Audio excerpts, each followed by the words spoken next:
They just do that to try to break you. That's the main thing they're trying to do. Like you could just be chilling. You could be talking to your homeboy, from the world, and y'all walking to the chow hall, and the guard just see y'all or CO just see y'all and just be like, "Hey, come here, get out of them."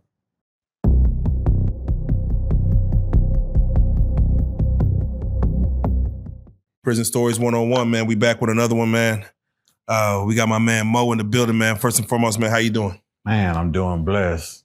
Doing good and blessed. How long have you been home, first and foremost? I've been home 3 years now. All right. If you don't mind, Mo, what I'd like to do is go ahead and reintroduce yourself. Tell them how much time you served in all. Man, I served 11 years. I had it's a 15-year sentence, but I did 11 years on it. Man. Yeah, I did 11 years on the 15 for something I didn't even do. So you can only imagine where my mind was at during them whole 11 years. No, definitely. Whenever we have somebody new to the platform, we like to get the who, what, when, where, and why. So if you don't mind, let's just speak on the what. What was the reason you had to sit down for 11 years of your life? Well, the charge was, what they say was aggravated assault with a deadly weapon, which is a felony. So, are you able to speak on the event itself? Or do you feel like speaking on the event itself? A little bit. I can't go into too much details, but I could give you the basics of it. Yeah, just give us the one sentence situation. You ain't got to go too much into details. Well, it's basically he say, she say type of stuff. Also related to a racist incident. So it's like they word against my word. Where was this crime? What was the location of this crime? What city, what state? Coppers Cove. I'm from Killeen. Shout out Killeen. Coppers Cove is like about a good 10 minutes away from Killeen, like the outskirts. Yeah, Killeen is like a military town. Oh, yeah, military town. And real quick, I see you got the biggest military bases in the world. Yeah, my pops, he did some time there, man. He did 20 years in military, Army. And he was out there in Killeen, man. Shout outs to him. Fort Hood. Yeah. Real quick, before we get into it, I see you got your shirt on, man. DJ Screw, man, off the head, man. Yeah. If you don't mind, because a lot of people may not know who DJ Screw is. For you, coming up in Texas, can you speak on the importance of that man right there? For me, personally, DJ Screw was, he the reason why a lot of people rap from Texas and freestyle from Texas. Come on. He inspired so many people, even myself. Come on. Like he put it down for the whole Texas, and like he said, he wanted to screw up the whole world before he passed away. That's what he did. That's what he did, man. Like if y'all don't know nothing about DJ Screw, you can go on YouTube right now, just type in DJ Screw. All his stuff from the old great tapes to the early thousands is gonna pop up. Come on. So come on. Just, you know what I'm saying? If y'all wanna know why you come to Texas and you turn into the radio and the music is screwing and chopping, slowing and chopping it up. That's why. That's our culture. So, you know what I'm saying? You know how you go to different states, everybody got their own culture. You come to Texas, man, they DJ screw up the world. Screwing and chopping. Come on. You know what I'm saying? So man, it's been RIP Screw, man. Yeah, nah, RIP to Screw, man. Y'all go understand what June 27 mean to the world. Yeah. I'm gonna have to ask. Got that tatted on me. Oh, come on, man. Come on, man. Come on. I'm gonna have to ask. When it comes to the situation, the 11 years, what year did you go in? What year did you get out? How old were you? Okay, I went in 2011. Went in 2011, got out 2022. And I've been in there my whole 30 years. So from 30 to 41 when I got out, I missed my whole 30 years. Man. So when I got out, I felt like, shoot, I missed 11 years. I got to play catch up. You know what I'm saying? So I was trying to, you know what I'm saying, see what was going on in the world. I was staying tuned in on the events and everything. Yeah. But when I got out, everything changed. It was like it's always like the small thing. What is if you don't mind speaking on it, what is one small thing that you missed in those 11 years? Like a simple thing that people may take for granted out here. My kids. That's the main thing I miss. Were you how old were they when you went in? My kids, they was babies. My oldest, he was, I'll say 5 or 6, something like that. Yeah. But my other two, they was babies, so they ain't really know what was going on and understand the situation. Yeah. But as the visits start coming in, I had to explain to them, but not fully, you know what I'm saying? Because they still young at the time, so they ain't know. So when I got out and I got older, they understood what happened. And yeah, we just had to reconcile, you know what I'm saying? Had to do a lot of catching up. As you got out, what are the ages as you got out? When I got out, let me see, now 2017 and 15. So just subtract 3 from that. Yeah. You know what I'm saying? But yeah, they just missing being away from them all them years and then finally seeing them, it was like a relief. You know what I'm saying? It's like a lot of people, they look down on prison and like everybody who go to prison, but at the same time, you got to understand everybody who went to prison is not guilty. Come on. They do have real people that's innocent and people that's fighting for their life, fighting for their freedom, man. And I salute them. You know what I'm saying? Got to keep fighting for your case. But were you went in as your thought process as you're an innocent man, and within all this, how do you cope with that? Because again, most people can't get over 2 weeks in prison knowing that they're innocent. To cope with that for 11 years, that's you almost got through your whole sentence. Yeah. How, like at what moment did you kind of just stop worrying about, I'm innocent, just saying I just got to do this time? Or did it ever happen? Never. So up until you getting out, I ain't never felt like I got to do this time. Cause I always had that faith in my heart, like I know I ain't do it. So yeah, it's gonna come out. The truth gonna come out sooner or later. You know what I'm saying? I keep my faith in God regardless. First and foremost. 11 years, 20 years, 40 years. Amen. I'ma still keep it moving. Amen. I'ma still be the same. Did you ever become hopeless in the situation? And if so, what situation might have caused you to become hopeless? Well, I took my case to trial. So when I took it to trial and the judge said 15 years, that's when I was like, man, speak on you it. gotta be kidding me. You had a court appointed or you paid for an attorney? I had a lawyer, a paid lawyer. Paid lawyer. Yeah. If you don't mind speaking on it, because a lot of people don't speak on the amount. How much was the lawyer fees?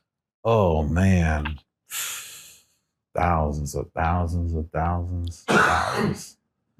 Man, I can't really remember the total we paid him. Thousands. Me and my peoples, but it was some money.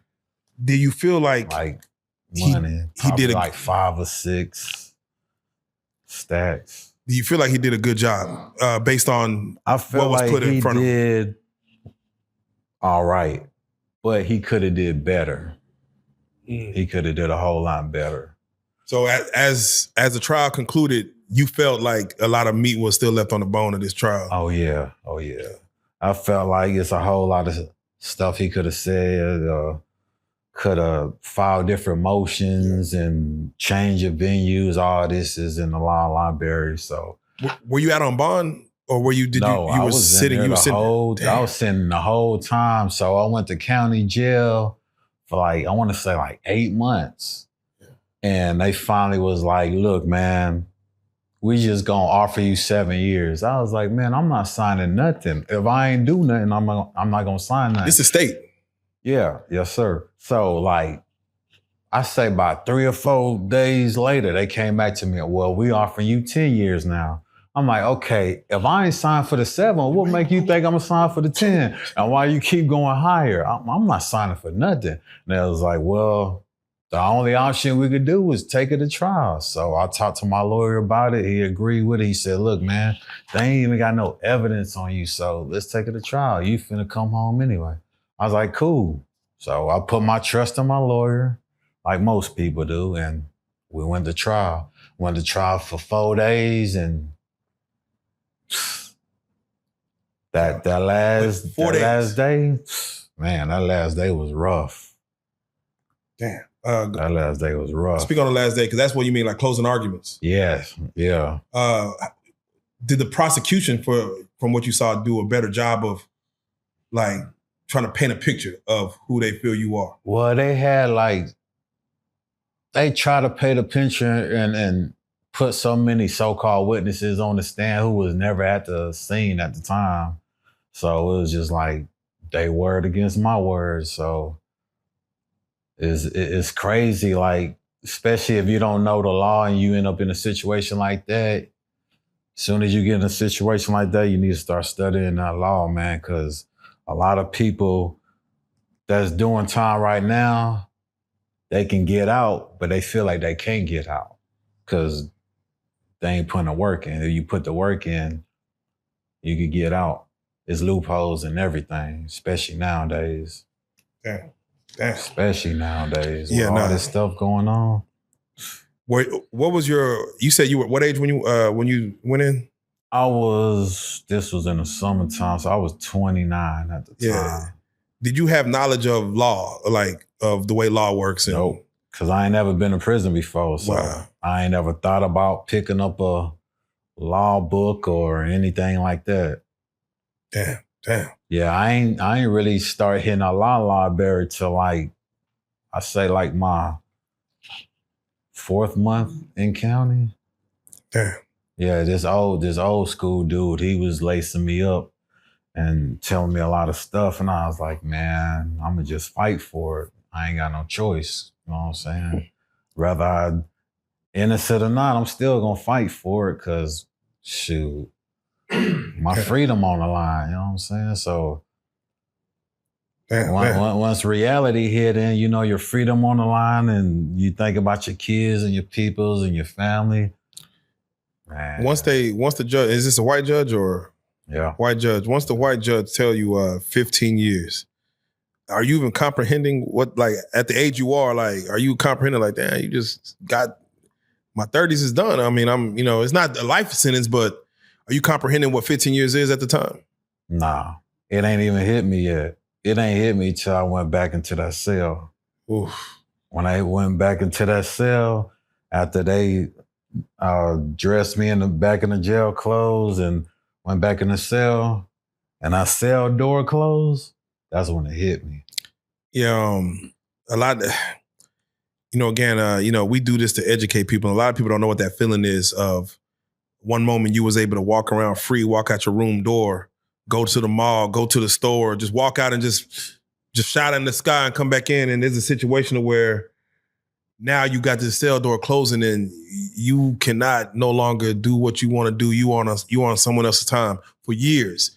And the thought process of like you day one of thousands. Mm-hmm. How do you sleep that first night? Like, how do you be like, damn, this is like, does it even work? Like, this is my new norm? Or? I ain't went to sleep till like 2 or 3 days later. It wasn't no sleep. After you get a sentence like that, you can't go to sleep. And then it's like you sleeping on number still. Yeah. So you ain't got no cushion, no pillows.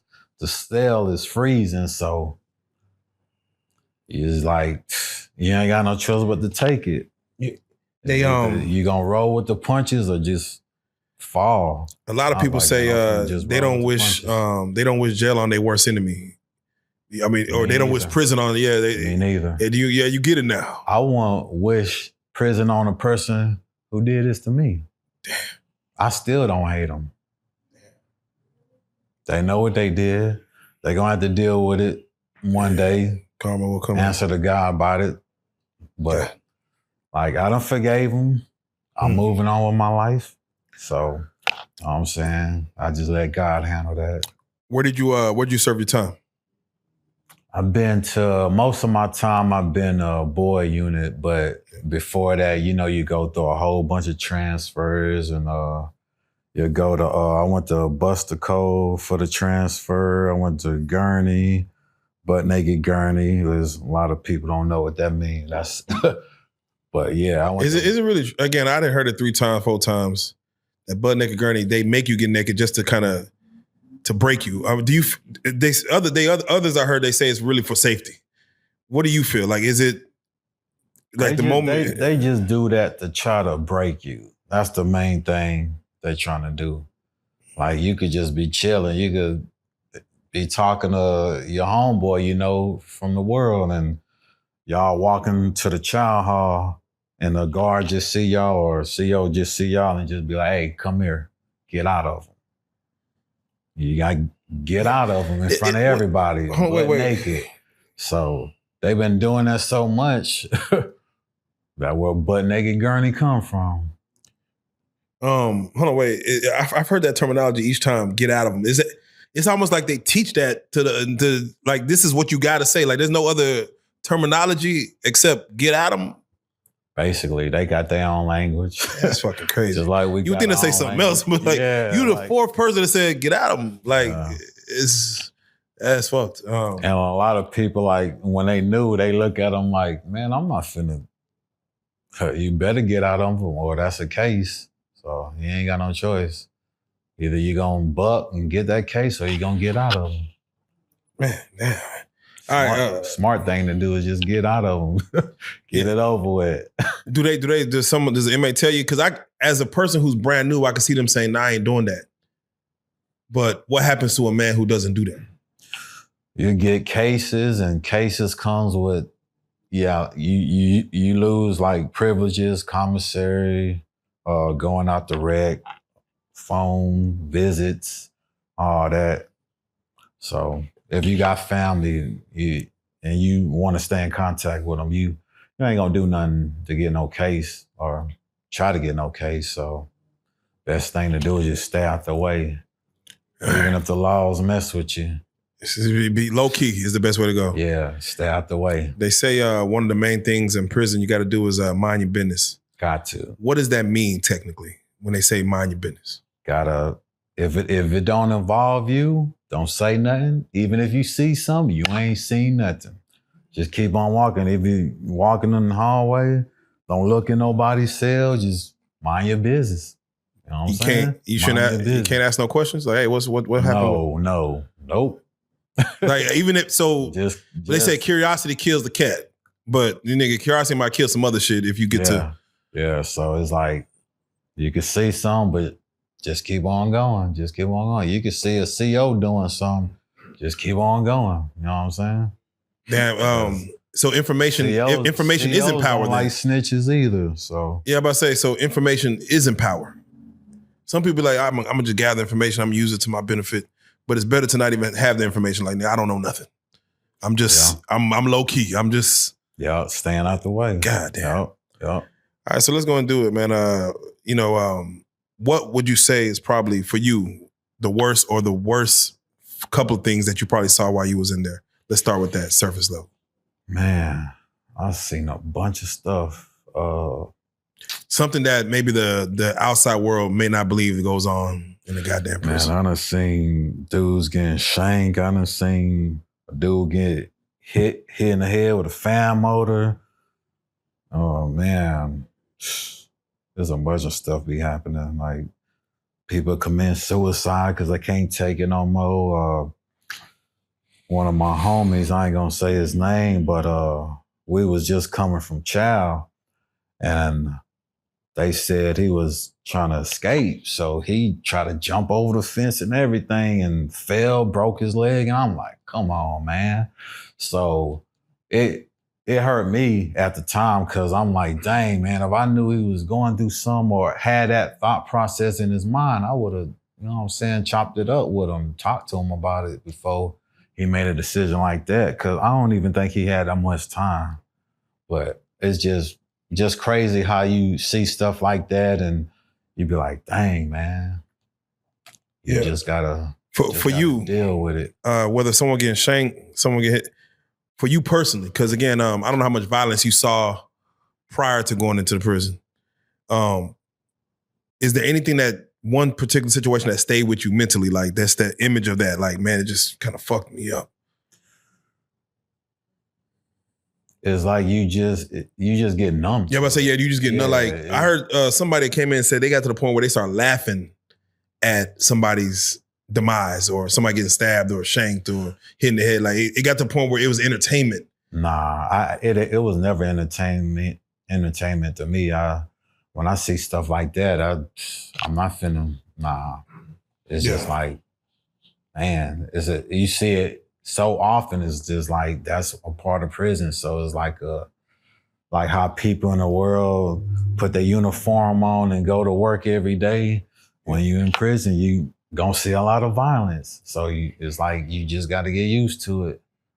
Were you ever worried about violence happening to you? Were you moving like, do you move on eggshells based on like, man, this shit could go down anytime, any way, anyhow? I was never worried, because I always had in my mind, if it go down, I got to do what I got to do. Yeah. You know what I'm saying? One-on-one, riots, whatever, I'm going to do what I got to do. Did you ever have to get busy? It's like do or die in there. So it's like either you're going to lace them boots up when it's time to roll, or you gonna tuck your tail and fold. Yeah, that could be some other. That could lead to some other shit. Exactly. Now you seem to have a calm demeanor. Do you ever have to get busy in that hole? Do you ever have to get violent? Did you ever have to? Yeah. Damn.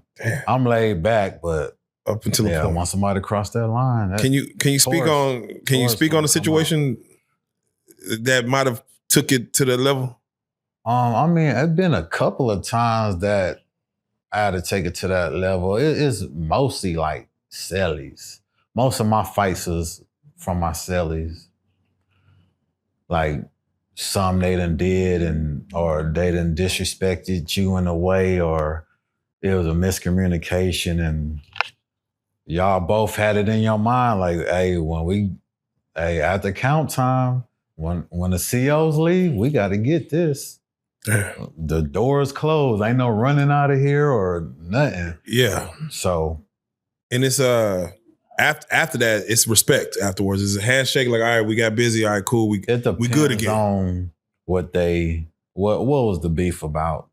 Cause it's some cases that y'all can't stay in the cell.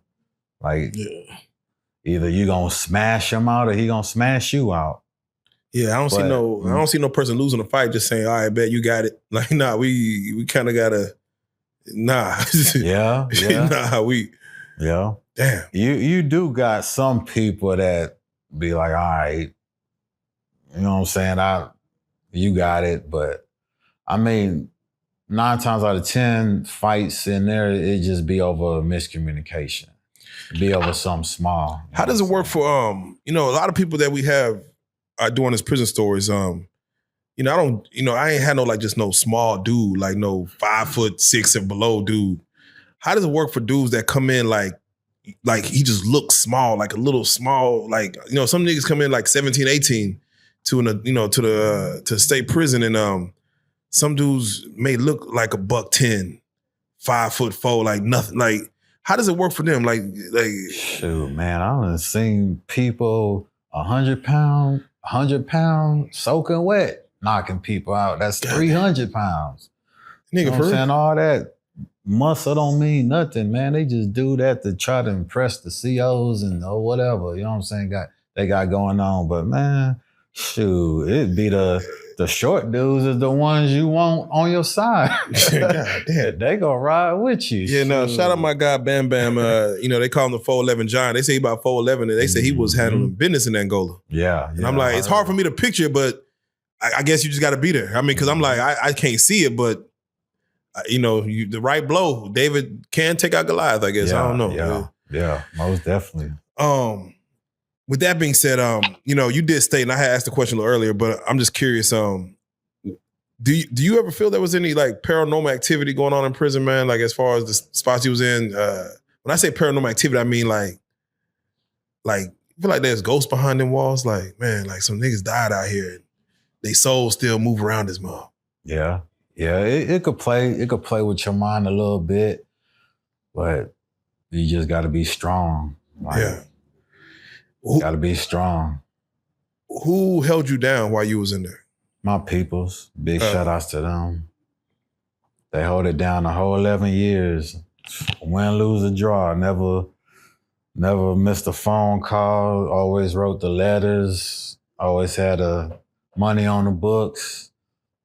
So big shout outs to them. They the real OGs. A lot of people be bragging about, oh, my OG do this. Man, was he holding you down your whole bid when you was in prison? You know what I'm saying? That's what a real person gonna do.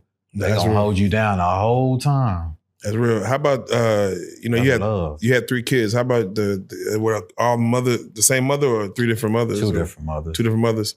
How were they doing this process? Because sometimes women will not want to do that time with you because it's just so hard to do. Like they just can't do it. Yeah, you're right. You're right. How was it that for them, and especially with kids involved, like making sure the kids are, as they get older, they write you or pictures. How was that for you in that situation? It was hard, especially the letters. They'll say stuff and y'all, you know what I'm saying, to make it have flashbacks and everything.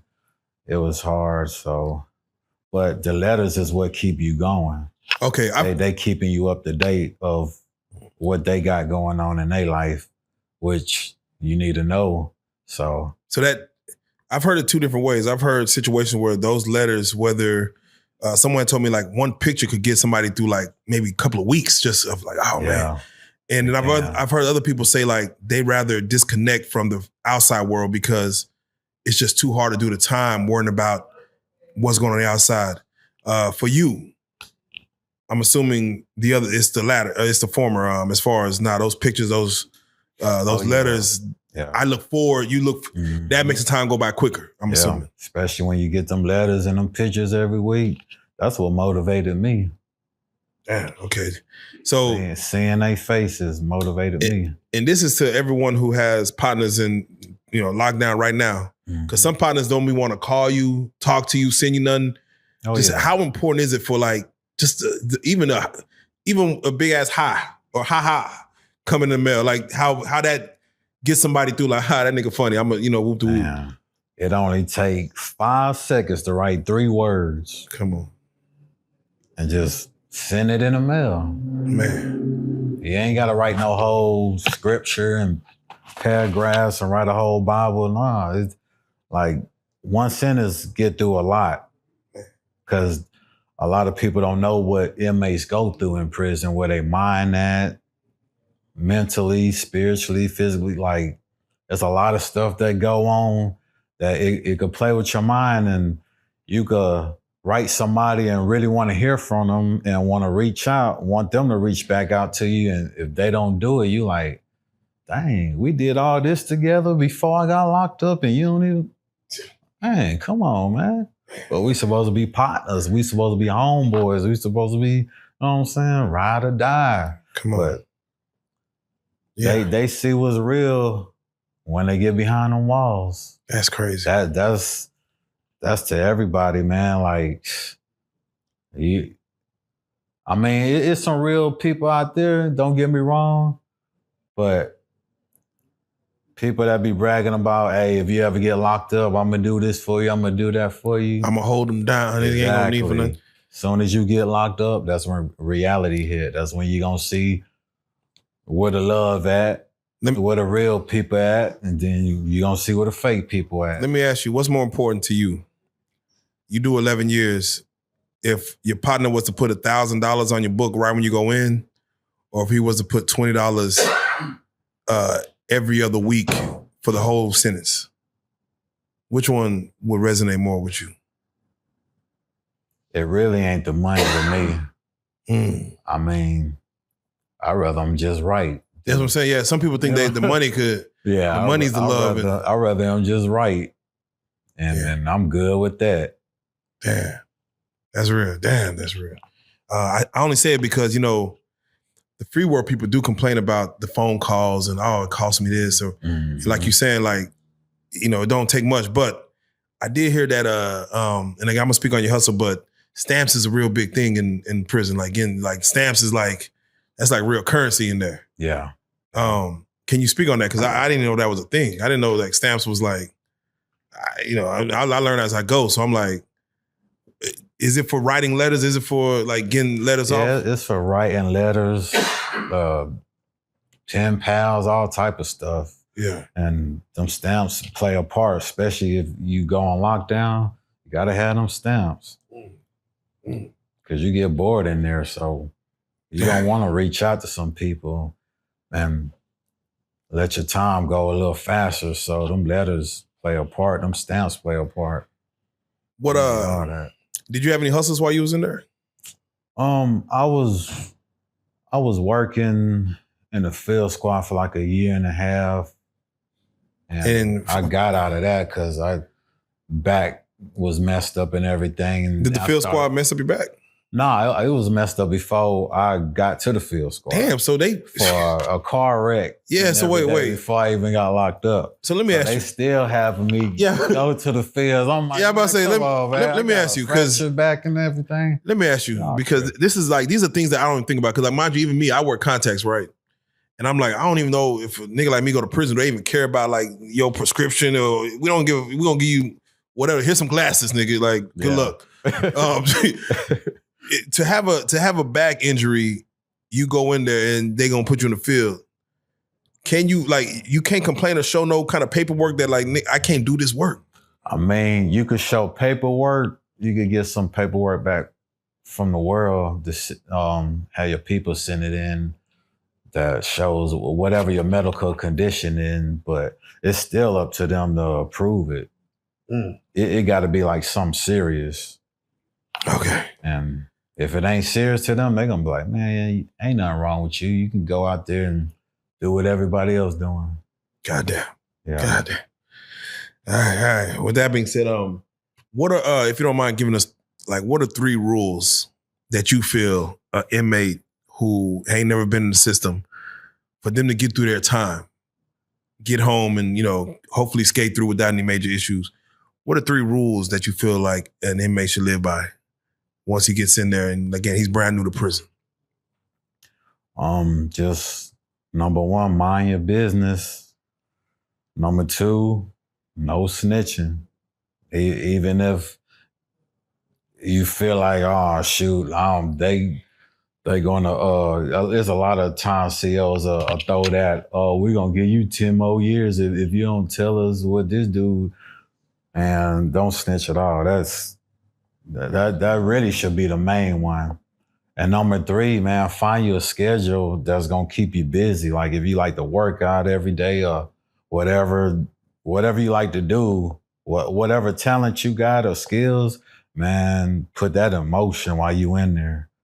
And whatever, if you're a religious person, whatever religion you got going on, stick to that. And next thing you know, you'll be out of there. All right, man. All right, well, let's do it like this. Because again, these are important things that someone have to live by. We do these prison stories not to glorify. For you coming home, did you do anything additional to get home, or you just served that much time to where you went in front of parole, or how'd you come home? What was your coming home like? Well, I seen parole 4 times before they finally accepted and granted me parole.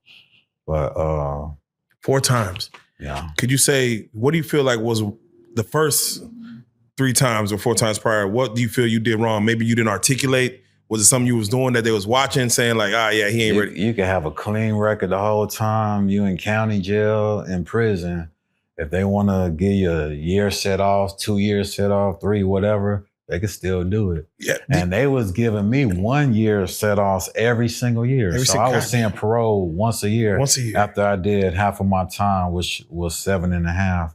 And they kept making up excuses not to let me go home, saying like, nature of the crime or something. I'm about to say, yeah. What do you think? Can somebody do anything to say I'm gonna go home on my first parole hearing? Can they do anything? Do you feel to for half their time that like if they do this in their first hearing they may go home? Do you feel like there's something that they could be doing like on some good behavior shit? I guess I don't know. They say when you non-ag, you go home quicker, but I done seen some non-ag did most time than people who got aggravated sentences and everything. Yeah. But it's crazy. It's really all about what they want to do. That's crazy. Well, hopefully one day there is a system, there is something that they could, I don't know, there is something they could do in regards. Yeah. With that being said, so normally we do these conversations. Again, we don't do it to glorify prison. We have these conversations, and again, this is just an introduction to Mo. But if you don't mind, can you speak to the youth out there, man? These YNs that's out here taking penitentiary chances. Again, you went in as an innocent man saying this, you got railroaded in the situation and lost, through your 30s, which again, that's a different feeling to not actually be in there like, I'm not supposed to be here and have to serve 11 years of your life. Can you speak to the youth out there that's out here taking penitentiary chances, not knowing the law, not knowing what they're giving up and throwing away to go sit down? Can you just speak to them for a moment and let them know what they're losing while, out here taking them chances? Man, taking them chances, it ain't worth it, man. It ain't worth it. Whatever you're doing out there, taking a risk, just look at it like this, man. If you're riding around with a bunch of your homies and something happen and y'all get locked up, you're gonna see if that's your real homie.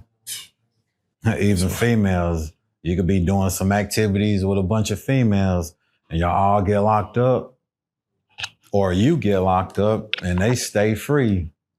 You know what I'm saying? Hey, man, stay out the way. That's the best thing to do. Stay out the way, man, because these people ain't playing with us. Man, stay out the way. That's with every race. Not for real. Stay out. They ain't playing with us. Stay out the way. In the state of Texas. Man, with that being said, like when you read that sign, when you get into the state line, say don't mess with Texas. They really mean that. They really mean that for the penitentiary system. Real. Like, hey, they mean that. Play with us if you want to. That's what it should say. Play with us if you want to. Yep. We'll show you better. We can tell you. Yep. All right. With that being said, Mo, for those that do want to maybe follow your journey, man, are you on social media? Are you moving around? Yes, sir. I'm on Facebook. I'm on YouTube, Instagram, all that. You can just type in Mo freestyleabuza on Facebook, Instagram, Mo_line freestyleabuza. You spell freestyleabuza, FREESTYLEABUZA. Wait. Why they call you freestyleabuza? Hey, hold on. Most of my songs are freestyle. And I be abusing the songs. I was about to put you on the spot. One of my big homies named me that back in the 90s, so I just stuck with that name. I might put it to the test in a couple of seconds. I'm just curious. But with that being said, With that being said, if you don't mind, again, y'all go follow this man, Mo the freestyleabuza. And again, you already know what it is, man. This is Prison Stories 101, man. We are turning up, man. Let's go. Hey. Mic check. Chill. Yeah. Freestyleabuza, man. Mo freestyle. Yeah. Come on, Mo. Let's go. Man. Let's go, cause it's time. Got the motherfucking Rolex, I'm on time. I do the show, then I get the dough. It's the M to the O, I'm not a freestyle pro. Never been a hoe and I never been a loser. You could see me flying down the Stan Sluter. I'm talking doing 80. Hoes, they can't play me. I got this damn bitch, she talking, wanna have my baby. She might be on my phone. Yeah. I might be rolling chrome. What's up to the floss? We gonna parlay at his home. Yes. We gonna to get some bread, blue or red. Give a fuck what you said. I'm chunking deuce to Homestead. What's up? Got served in my cup. I'm strutting. I don't give a fuck if you ain't talking about nothing. But if you hitting my phone, it better be about that moolah. If not, nigga, I hang up. You're like, fuck you. I'm coming through like screw. It's the damn fool, and you know we acting a fool. Been doing this shit since high school. Y'all niggas be breaking the rules. I'm hollering at the smooth. That's my partner. I got the red cup and I'm rolling on the dropper. Fuck a damn bopper. Fuck a flip flopper. Ride choppers. It's the MO. I should have voted for the Oscars cause I'm nominated. I graduated. I don't give a damn cause y'all niggas, y'all be faking. What's up to Gary Payton? I'm blowing on the kush. What's up to the homie roll up that kush? We going to the store. I need a pull up a foe. I'm hollering at the Hugo. That's my motherfucking bro. In the fucking Austin. Yes, I'm steady flossing. From the green to the grave. Yeah, I'm flossing like floss the boss. What's up to the crisscross? I'm old school like that, like Randy Moss. You know how we fucking do it. What's up to the Joker? You entrepreneuring. We strip the grind. Yes, I'm gonna shine. Been doing this shit since 1989. Motherfucking niggas better show up or get drunk. I'm in the studio, nigga. Don't give a fuck. If it's your past shoe, I be on that dude. It's the damn boo. I might sip the Mountain Dew with the promethazine. I'm throwing up Colleen. I'm so fresh and so clean with a Byzantine. I got it on right now because it's in my photo. But if you want to see me, you can pull up Omo.